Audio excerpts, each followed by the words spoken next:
Okay, thank you. Today we have with us Sean McGovern. He is the Director and General Counsel of Lloyds. If you read his responsibilities, one of them sticks out like Condoleezza Rice's portfolio. He's recently taken responsibility for Lloyds' regulatory affairs around the world, which is definitely no small role. And Sean has graciously agreed to appear with us today. We're speaking to him today by phone. And we're going to ask him a couple of questions in our ongoing discussion about the collateralization, I guess, negotiation, if you will, that's been going on since Superintendent Dinello revealed his plans.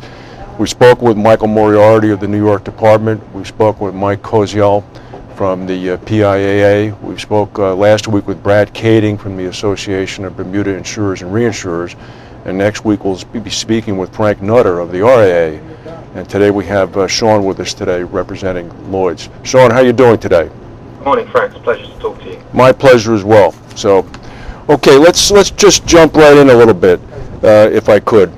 One of the things from the American perspective is we've begun to see headlines talking about EU and U.S. row erupting over reinsurance. We see quotes from Peter Skinner and Charlie McCreevy, as well as Lloyd's Lord Levine, talking a little bit about dissatisfaction and perhaps impatience might be a better term with what they perceive of as foot dragging going on the part of perhaps the NAIC in addressing this issue of collateralization.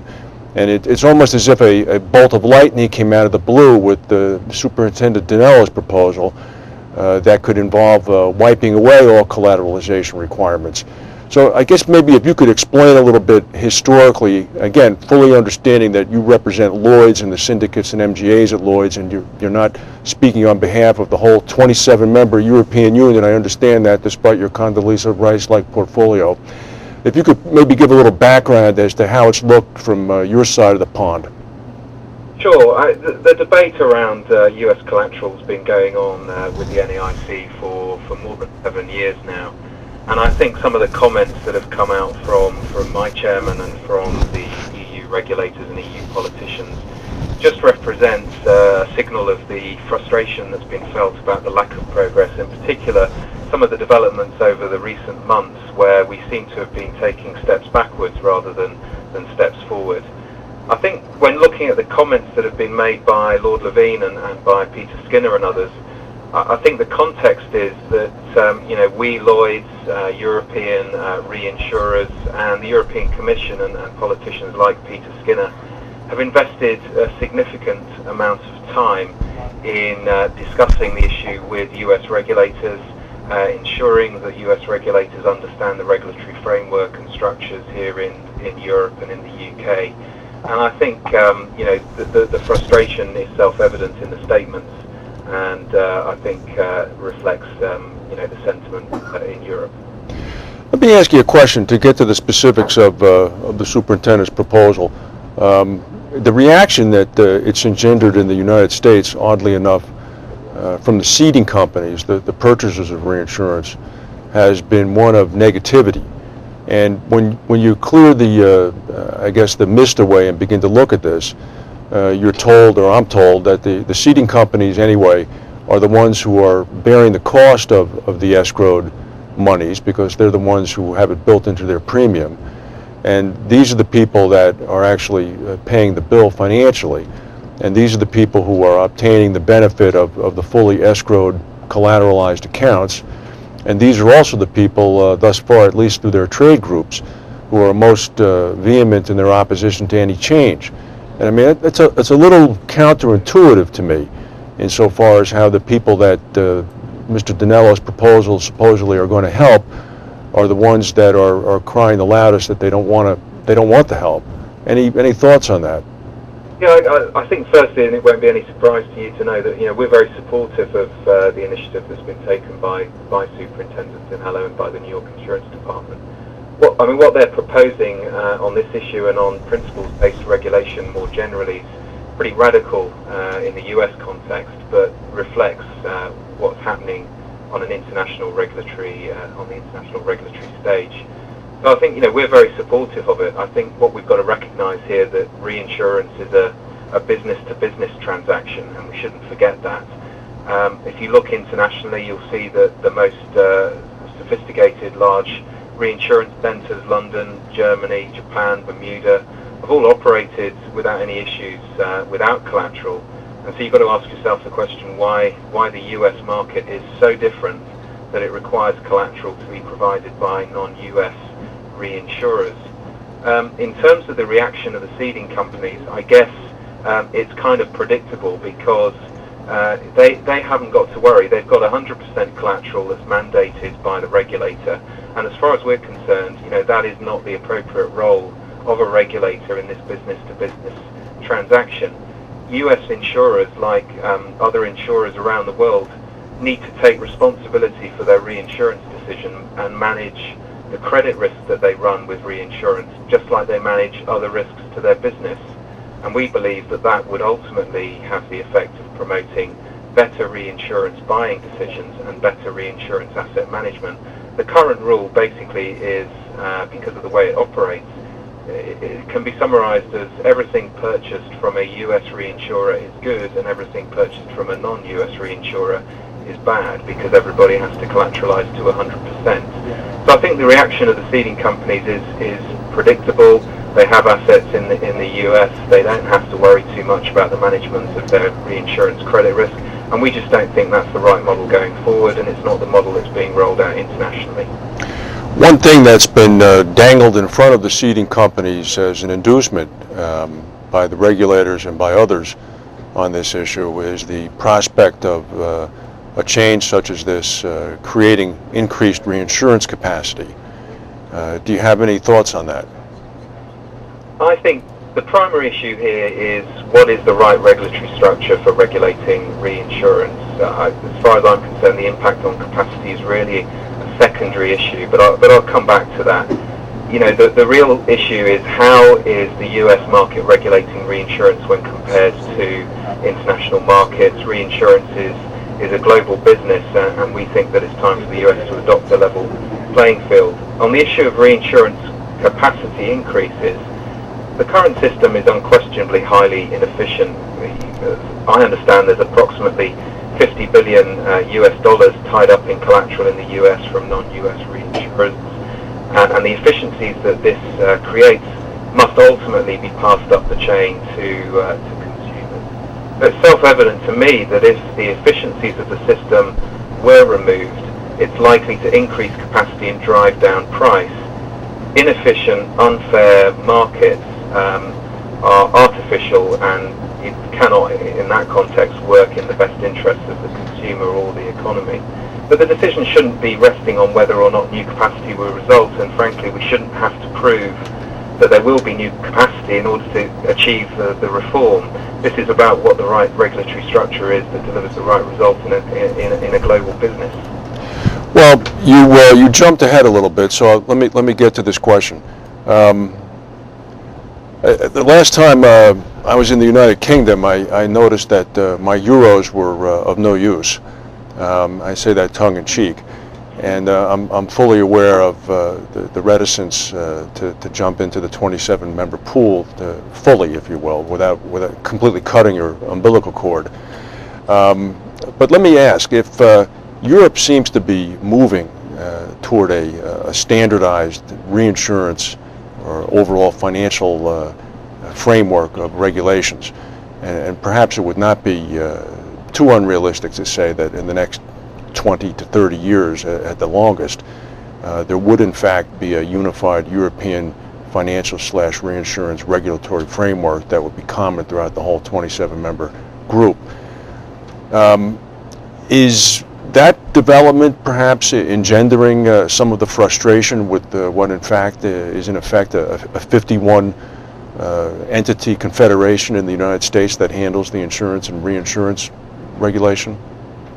I think that's part of it. I think, to be honest, the real frustration, and that was borne out in in the letter that was signed by Peter Skinner and Jonathan Evans that was in the Financial Times. The frustration is not so much around that issue. It's the frustration about the misinformation that seems to be circulating, particularly in the US, around what the regulatory framework is today in Europe, let alone what it might be once we have more harmonised approach to reinsurance regulation. There seems to have been this idea, this myth that has grown up, and again we saw this at the debates in Atlanta, that somehow Europe is not open for business for US reinsurers, and that's simply not the case. You know, no EU member state even today requires non-EU reinsurers to be licensed to do business on a cross-border basis into the EU.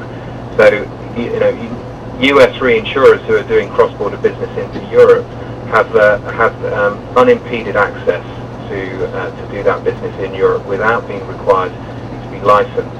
There are 3 member states that currently have collateral requirements, but unlike the US, those collateral requirements apply to all the reinsurers operating in those territories, so they apply on a non-discriminatory basis. So I think some of the frustration is some of the misinformation that seems to be circulating as part of the debate about the US regulatory reform. And we've had this before. One of the other issues that was raised and seems to come back on the table from time to time is the issue around enforcement of judgments, and somehow justifying the requirement to maintain collateral in the US is because US judgments may be difficult to enforce in foreign jurisdictions. And you know, that just really puzzles me as to why insurance is so different from other financial services sectors and commerce more broadly, when everyone else seems to manage to trade globally without any difficulty whatsoever. So that's where the real frustration comes from. Well, your point is well taken, and from purely a viewpoint of a non-American viewpoint, when you look at the situation, it really does look to be unfair. I can certainly see that. Your last point actually raises another question when you talk about enforceability of judgments. I mean, Lloyds, again, keeping in mind that is your bailiwick, Lloyds maintains a central fund that almost acts as a property liability guarantee association, does it not? Yeah. And Lloyds has a track record that dates back all the way to a couple of hundred years, but more famously after the San Francisco earthquake with the pay all claims remark. What is the track record overall on Lloyds insofar as enforceability of judgments and paying claims, and how much money is available, and are there in fact any legitimate concerns that could be raised by any cedent in New York State or anywhere else for that matter, that perhaps in the event of a non-collateralized account and having a syndicate, again referring to your Lloyds pedigree, go belly up, that the claim would not be met? How would this, for example, be affected by a Section 7 solvency scheme, very much akin to an American bankruptcy scheme, where the cedent could end up losing the reinsurance and maybe even getting the reinsured asset back? We have a very strong pedigree for paying valid claims. It's something we're very proud of and want to maintain. We're rated as a marketplace as A+ by S&P, who analyse our structure and operations in great detail. If you look at this issue from our perspective, you know, we have over $12 billion tied up in various trust funds in the US. When there's major events in the US, 9/11, Katrina, Rita and Wilma, you know, our response wins us praise from US politicians, US regulators and the media over in the States. Now we pay those claims because they're valid, and we pay them quickly because that's the business we're in.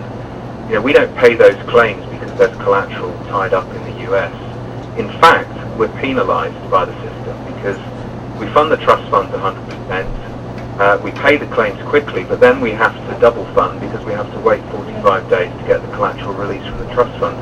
So I think it's a fallacy to suggest that, you know, Lloyds pays its claims, or any reinsurer pays its claims because collateral exists. We pay the claims because they're valid, and that's the business we're in. We've got a reputation we're proud of, which we wish to maintain. One final question that you just led me to. You do have the $12 billion in trust funds, and certainly a significant amount of that was perhaps infused back 10, 12, 15 years ago during the asbestos discussions. if this regulation that Mr. Dinello has proposed comes to pass, retroactively speaking, I suppose it would then lead to a release of all the collateralized money. I'm just speculating. I know that nobody can predict the future, least of all you can not predict the future as to how state capitals will react in restructuring their statutes. But it could lead to a complete freeing of all collateralized assets, correct? Well, that's certainly what we're hoping for.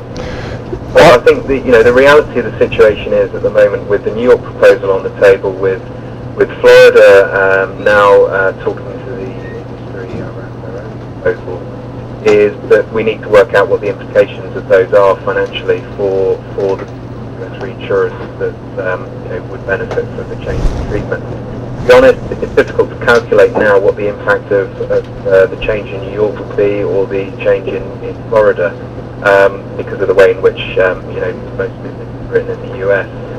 Their real value is the precedent value. We hope that the steps being taken by Florida and by New York, albeit that a state-based solution is not ideal from our standpoint, we think that the moves that they're making will add to the urgency and the need of recognition. Well, I don't want to come out of left field with something, but I happen to have been reading an article last night about the success of Berkshire Hathaway, and those two words alone might prick your antenna up. If in fact the collateralization funds are able then to be released, would not people like Berkshire Hathaway then realize a bit of a windfall? And for example, the Equitas escrowed funds would then be released for Mr. Buffett to invest in a more satisfactory manner to the current rate of return he gets, rather than keeping it in rather staid, all conservative accounts? Well, I mean, that's ultimately a question for Berkshire Hathaway. I think it will depend largely on how the regulations are applied, whether they have retroactive effect or not. So I don't know the answer to that question, Frank, but it's clearly a possibility. Okay. Well, Sean, I want to thank you for taking time on a very busy day for you. I know you're traveling today, and you took time to spend some time with us and our viewers, and I know that they appreciate that. And we will keep you informed as to the developments that occur on our program, and perhaps we can invite you back in the future. Very happy to. It's been a pleasure talking to you. Thank you very much. Thanks, Frank.